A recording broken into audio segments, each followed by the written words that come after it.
1 நாளாகமும் 4ஆம் அதிகாரம் 10ஆம் வசனத்தில் வாசிக்கும் போது யாபேஸ் அப்படின்ற ஒரு மனுஷன் வந்து ஜெபம் பண்ணதை நம்ம பார்க்குறோம். இந்த யாபேஸின் ஜெபத்தை வந்து ஆண்டவர் கேட்டார். அவன் எதற்காக ஜெபம் பண்ணான்னா, ஆண்டவரே என்னை எக்ஸ்பேண்ட் பண்ணுங்க, என்னை என்லார்ஜ் பண்ணுங்க அப்படின்னு ஜெபம் பண்ணான். ஆண்டவரே நான் இப்போ இருக்கிறத விட என் எல்லையை பெருசாக்குங்க அப்படின்னு ஜெபம் பண்ணான். நீங்கள் வாசித்து பாருங்க அந்த ஜெபத்தை பார்த்தீங்கன்னா அவன் சொல்லுகிறான், இஸ்ரவேலின் தேவனாகிய கர்த்தரை நோக்கி, தேவனே என்னை ஆசீர்வதியும், என் எல்லையை பெரிதாக்கும், உம்முடைய கரம் என்னோடு இருந்து தீங்கு என்னை துக்கப்படுத்தாதபடிக்கு அதற்கு என்னை விலக்கி காத்தருளும் என்று அவன் ஜெபம் பண்ணா. அவன் வேண்டிக் கொண்டதை கர்த்தர் அவனுக்கு தந்தார். The Lord answered and granted what he requested. And what did he pray for? He prayed for success in life. Everybody say, what did he pray for? He prayed for success in life. See, இன்னைக்கு கூட if you pray for success, Lord grant me success அப்படி நீ prayer பண்ணா, God will surely answer the prayer. Because you know why? God loves us to be successful. ஆண்டவர் நாம வெற்றி உள்ளவர்களாக இருப்பது ஆண்டவருக்கு ரொம்ப பிரியம்தான். நம்ம ஜெயம் கொள்ளணும், நம்ம எதுலையும் தோற்று போகக்கூடாது அப்படின்றது தேவனுடைய பிரியமா இருக்கு. அதனால நம்முடைய சக்சஸ்க்காக நம்ம ஆண்டவற்றை ஜெபம் பண்ணும்போது God will answer and he will surely, நிச்சயமா நமக்கு என்ன பண்ணுவார், நம்ம கேட்கறதுக்கும் அதிகமாக கர்த்தர் நமக்கு தருவார். So first வந்து he prayed for what? Tell me now, what did Jabez pray for? Success. சத்தமா சொல்லலாம், what did he pray for? Success. அப்போ நம்ம சக்சஸ்க்காக ப்ரேயர் பண்ணும்போது God answered his prayer. ரெண்டாவது ஒருத்தர் கூட ஜெபம் பண்ணார் தெரியுமா? எதுக்காக ஜெபம் பண்ணார்னா, 1 Samuel chapter 3 and verse 10. 1 Samuel 3ஆம் அதிகாரம் 10ஆம் வசனம் வாசித்தால் அங்கே சாமுவேல்னு ஒருத்தர் ஜெபம் பண்ணார். அவர் எதுக்கு ப்ரேயர் பண்ணாருன்னு சொன்னா, வேதம் சொல்லுது, speak Lord for your servant is hearing. நீங்க பேசுங்க ஆண்டவரே, உம்முடைய அடியேன் கேட்கிறேன் அப்படின்னு சொல்லி ஒரு ஜெபம் பண்ணார். அந்த ஜெபத்தையும் ஆண்டவர் கேட்டார். God heard that prayer. So second வந்து அவன் எதுக்காக ஒரு குழந்தை ஜெபம் பண்ணலாம் அப்படின்னு சொன்னா, ஒரு பிள்ளையான் எதுக்கு ஜெபம் பண்ணலாம்? Lord speak with me. எல்லாரும் சொல்லுங்க, எதுக்காக ஜெபம் பண்ணணும்?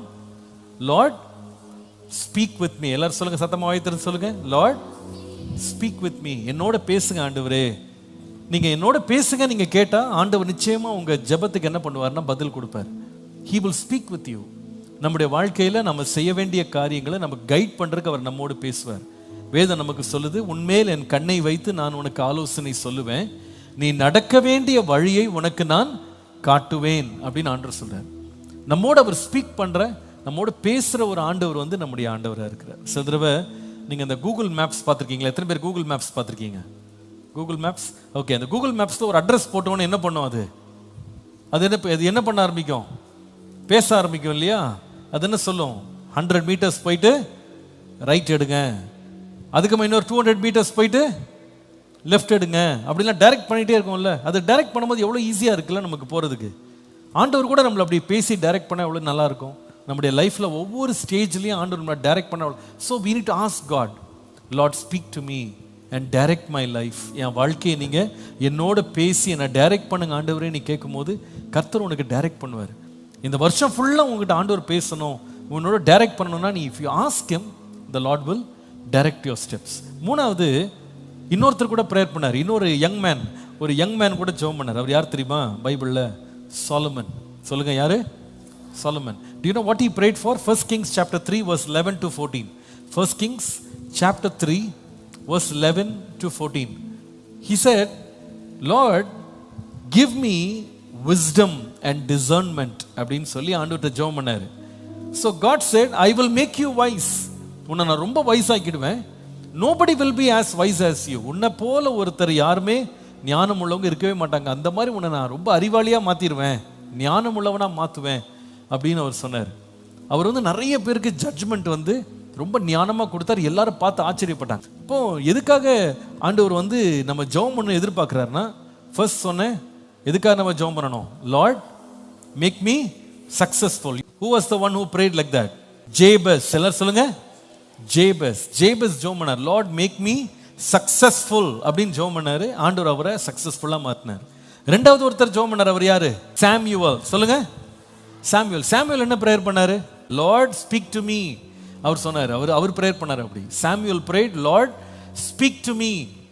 Okay, and God heard his prayer and spoke to him. ஆண்டவர் அவனோட பேசினாரு. என்னோட பேசுங்க ஆண்டவரேன்னு சொல்லி அவன் கேட்கும்போது ஆண்டவர் என்ன பண்ணாரு? அவனோட பேசினாரு. மூணாவது யார் ஜெபம் பண்ணா? சாலமன் ஜெபம் பண்ணாரு. சாலமன் எதுக்காக ஜெபம் பண்ணாரு? லார்ட் மேக் மீ ஸ்மார்ட், என்ன ஞானம் உள்ளவனா மாற்றுங்க, புத்தி கூர்மையோடு வாழ்றதுக்கு எனக்கு கிருபை தாங்க ஆண்டவரே அப்படின்னு ஜெபம் பண்ணாராம். அவர் ஜெபம் பண்ணதை கேட்டு ஆண்டவர் என்ன பண்ணாருன்னா ஆன்சர் பண்ணாரு. இன்னைக்கு கூட நீங்க ஜெபம் பண்ணா இந்த வருஷம் ஆண்டவர் உங்களை எப்படி மாத்துவாருன்னு கேட்டா, நீங்க ஜெபம் பண்ணும்போது he will make you very successful. நீங்க எதெல்லாம் எஃபோர்ட் எடுக்கிறீங்களோ எல்லாத்துலயும் எப்படி இருக்கணும் நீங்க? How many of you want to fail this year? I don't think so, right? யாருமே ஃபெயில் ஆகணும்னு நினைக்க மாட்டோம் இல்லையா? எல்லாருமே எப்படி தான் இருக்கணும்? Successful, right? கண்டிப்பா சக்சஸ்ஃபுல்லா மாறணும் விரும்புறோம். அதை ஆண்டவர் நம்ம கேட்கும்போது ஆண்டவர் தருவார். ரெண்டாவது, God wants to speak to. எத்தனை பேருக்கு ஆண்டவர் உங்களோட பேசணும்னு ஆசைப்படுறீங்க? How many of you want God to speak to you? Lift your hand. Yes, he can speak to you. God can speak to you. இன்னைக்கு வரைக்கும் பேசுவார். அன்னைக்கு ஒரு சின்ன குழந்தையாகிய சாமுவேல்கிட்ட பேசினவர் இன்னைக்கு உங்ககிட்ட பேசுவார். If you only ask him, he will really answer your prayer. நிச்சயமா உனக்கு பதில் கொடுப்பார். Lord, speak to me, for your servant is listening. Speak to me ன்னு கேட்டான். கேட்ட உடனே ஆண்டவர் அவன்கிட்ட பேசினார். இன்னைக்கு நம்ம ஜெபம் பண்ண போறோம். மூணாவது என்னது? சாலமன் என்ன சொன்னார்? Lord, make me very smart. அவர் சொல்றாரு, எனக்கு இந்த நாட்டில் எனக்கு போக வர்றது ஒன்றுமே தெரியாது, எப்படி எனக்கு திங்ஸை ஹேண்டில் பண்ணணும்னு தெரியல, எல்லாரும் பெரிய பெரிய ஆட்களாக இருக்காங்க, பெரிய பெரிய சேலஞ்ச் எனக்கு இருக்கு, பெரிய பெரிய டிஃபிகல்ட்டான டிசிஷன்ஸ் தான் எடுக்கணும், எனக்கு என்ன செய்யணும்னே தெரியல அப்படின்னு அவர் கேட்கும்போது the Lord made him so wise. பயங்கர வைஸாக மாறிட்டார். அவருடைய விஸ்டம் பற்றி ஒரு சின்ன கதை சொல்லுவாங்க. It's probably a fable, it's not in the Bible but it's a fable. அது வழி வழியாக வந்த ஒரு கதை. ஒரு முறை இந்த சாலமன் ரொம்ப வயசாக இருந்ததை சில பேர் நம்பலை. அப்போ அவரை டெஸ்ட் பண்ணணும்னு நினச்சாங்க. உண்மையாகவே ஒரு வயசான மனுஷனா அப்படின்னு சொல்லி அவரை டெஸ்ட் பண்ணணும்னு நினச்சாங்களாம். அப்போ அவர் என்ன பண்ணாங்களாம், ஒரு டெஸ்ட் வச்சாங்க. என்ன டெஸ்ட் அப்படின்னு கேட்டால், ஒரு ரூம்குள்ளே ஒரு ஃப்ளவர் பாட் வச்சுட்டாங்க. என்னது? ஒரு ஃப்ளவர் பாட். ஒரு ஃப்ளவர் பாட் ஒரு பக்கம் வச்சுட்டு அது பக்கத்தில் இன்னொரு ஃப்ளவர் பாட்டை வச்சுருந்தாங்க. ரெண்டு ஃப்ளவர் பாட்டும் ஐடென்டிக்கலாக இருந்துச்சு, ஒரே மாதிரி இருந்துச்சு, கொஞ்சம் ஒரு டிஃப்ரென்ஸே இல்லை. ரெண்டு ஃப்ளவர் பாட்லையும் இருந்த ஃப்ளவர்ஸ் ஒரே மாதிரி இருந்துச்சு. இட் லுக்ஸ் வெரி சிமிலர், ஒரு டிஃப்ரென்ஸுமே கிடையாது. அப்போ இதில் என்னன்னா, ஒரு ஃப்ளவர் பாட்டில் இருக்க flower it was an artificial flower.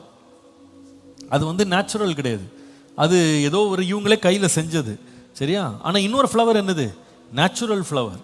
அப்போது அவர்கிட்ட சொன்னாங்களாம், நீங்கள் பக்கத்திலே வரக்கூடாது, அந்த பாட்டை தொடக்கூடாது, அந்த பிளான்ட்டை தொடக்கூடாது, ஃப்ளவரை தொடக்கூடாது. பட் தூரத்தில் இருந்துட்டே you have to say which is the real flower. உண்மையான ஃப்ளவர் எது நீங்கள் சொல்லணும். If you are such a wise man, நீங்கள் ரொம்ப ஒரு வைஸ் மேனாக இருந்தால் நீங்கள் என்ன பண்ணுங்க அப்படின்னா, இதில் ரியல் ஃப்ளவர் என்ன, எது ஆர்டிஃபிஷியல் ஃப்ளவர், நீங்கள் என்ன பண்ணுங்க, டிஃப்ரென்ஷியேட் பண்ணி காட்டுங்க, எது கரெக்டாக நீங்கள் பாயிண்ட் அவுட் பண்ணுங்க அப்படின்னு சொன்னார். அப்போ உடனே சாலமன் தூரத்தில் தான் ரெண்டு பாட் இருக்கு, அந்த ரூம்குள்ளே வச்சுருக்காங்க. அவர் என்ன பண்ணார் தெரியுமா? ஓகே, நீங்கள் சொன்னபடி நான் ஐடென்டிஃபை பண்ணுறேன், எது ரியல் ஃப்ளவர்னு சொல்கிறேன் அப்படின்னு சொல்லிட்டு அவர் சொன்னாரா, ஓகே அந்த விண்டோ மட்டும் ஓப்பன் பண்ணுங்க அப்படின்னு சொன்னார். ஸோ விண்டோ ஓப்பன் பண்ண உடனே என்ன ஆச்சுன்னு சொன்னால், வெளியிலேருந்து என்ன வேணா ஒரு பீ வந்துச்சு, ஒரு வண்டு வந்துச்சு. வண்டு என்ன பண்ணுச்சுன்னா, ஒரு தொட்டி மேலே இருக்கிற ஃப்ளவரில் உட்காந்துச்சு. உடனே சாலமன் சொன்னார், that is the real flower, this is the artificial flower அப்படின்னு ஐடென்டிஃபை பண்ணார். அந்த விஸ்டம் பார்த்து எல்லாம் ஆச்சரியப்பட்டாங்களாம். இது ஒரு ஃபேபிள் மாதிரி சொல்லுவாங்க, பட் ஸ்டில் பைபிள்லேயே ஒரு கதை இருக்கு, சாலமன் எவ்வளோ வயசான மனுஷன் அப்படின்னு சொல்லி. ஒரு முறை ஒரே ஒரு குழந்தைய வச்சுக்கிட்டு ரெண்டு அம்மா இதான் என் குழந்தை அப்படின்னு ரெண்டு பேர் சண்டை போட்டாங்க. அப்போ சாலமன் என்ன பண்ணார் அப்படின்னா, வயசான ஒரு ஜட்ஜ்மெண்ட் கொடுத்தாரு. அவர் என்ன பண்ணாருன்னா, ஓகே ரெண்டு பேர்த்தையும் பேசி பேசி பார்த்தா ரெண்டு பேரும் உண்மையை சொல்ற மாதிரி தெரியல, ரெண்டு பேரும் பொய் சொல்ற மாதிரி இருக்கு, ஒரு பக்கம் பார்த்தா ரெண்டு பேரும் உண்மை சொல்ற மாதிரி இருக்கு, யாருக்கு குழந்தை இதுன்னு சொல்லி கண்டுபிடிக்க முடியல. அப்போ அவர் என்ன பண்ணார் தெரியுமா, பக்கத்தில் ஒரு சோல்ஜரை வர சொல்லி, ரெண்டு பேருக்கும் இந்த குழந்தை வேணாம், நீ என்ன பண்ணுன்னா இந்த குழந்தைய ரெண்டு துண்டா வெட்டி ஆள் ஆளுக்கு பாதி பாதி கொடுத்துரு, இந்த அம்மாக்கு பாதி அந்த அம்மாக்கு பாதி கொடுத்துரு அப்படின்னு. உடனே ஒரு அம்மா சொல்லிச்சு, அப்படி தானே வெட்டுங்க, பரவாயில்ல வெட்டுங்க, எனக்கு ஒரு பாதி கொடுங்க அவளுக்கு ஒரு பாதி கொடுங்க அப்படின்னு சொல்லி அவர் சொன்னான். ஆனால் இன்னொரு அம்மா சொல்லிச்சு, தயவுசெய்து வெட்டிடாதீங்க, என்கிட்ட வரலன்னா கூட பரவாயில்ல, அந்த குழந்தை அந்த அம்மாட்டையாவது வளரட்டும், இந்த குழந்தைய வெட்டிடாதீங்கன்னு அந்த அம்மா கெஞ்சுது. உடனே சாலமன் சொன்னார், குழந்தைய வெட்டாதேன்னு சொல்கிறா பத்தியா, அதான் இந்த அம்மாவுடைய உண்மையான, இந்த பிள்ளையினுடைய உண்மையான அம்மா, அவங்ககிட்டே கொடுத்துரு. என்ன வயசு பத்தியா, எவ்வளோ நாலேஜபிளாக இருந்தார் பாரு. The Bible says everybody were amazed. அவனுடைய விஸ்டமை பார்த்து அவ்வளோ அமேஸ் ஆகிட்டாங்களாம். நான் நினைக்கிறேன் இந்த வருஷம் முடிவில் கூட உங்களை பார்த்து எப்படி சொல்லணும், what a wisdom, how smart he is அப்படின்னு சொல்லணும். நம்மளை பார்த்து எந்த டீச்சர் சொல்லக்கூடாது, டேய் சரியான முட்டாள்டா இவன் அப்படின்னு சொல்லக்கூடாது. இதுக்கு ஒன்றுமே தெரியாது, இது சரியான முட்டாள் அப்படின்னு யாருமே சொல்லவே கூடாது. ஒருவேளை இந்த கடந்த வருஷம் சொல்லியிருக்கலாம் உங்களை பார்த்து, இது சரியான பேக்கு, ஒன்றுமே படிக்க தெரியாது, ஒன்றுமே அறிவுன்றதே இல்லை, ஒன்றுமே பாஸே ஆகாது, ஃபெயில் தான் ஆகும், ஒன்றும் படிக்க தெரியாது, ஒன்றும் புரியாது அப்படின்னு உன்னை யாராவது திட்டிருப்பாங்க. ஆனால் இந்த வருஷம் உண்மையை நானும் கேட்டுப்பாரு, God will make you very smart. வேதம் சொல்லுது, God made Solomon so wise. சுற்றி இருக்கிற கண்ட்ரீஸ்ல இருந்தெல்லாம் வந்தாங்களாம் ஜனங்க அவனை பார்க்கறக்காக. He became so smart. அவ்வளோ யங்கா இருந்தாலும் he became smart. இன்னைக்கு ஆண்டவரே என்னை சக்ஸஸ்ஃபுல்லாக மாற்றுங்க. Lord make me, Lord may speak to me today. And number 3, make me very smart.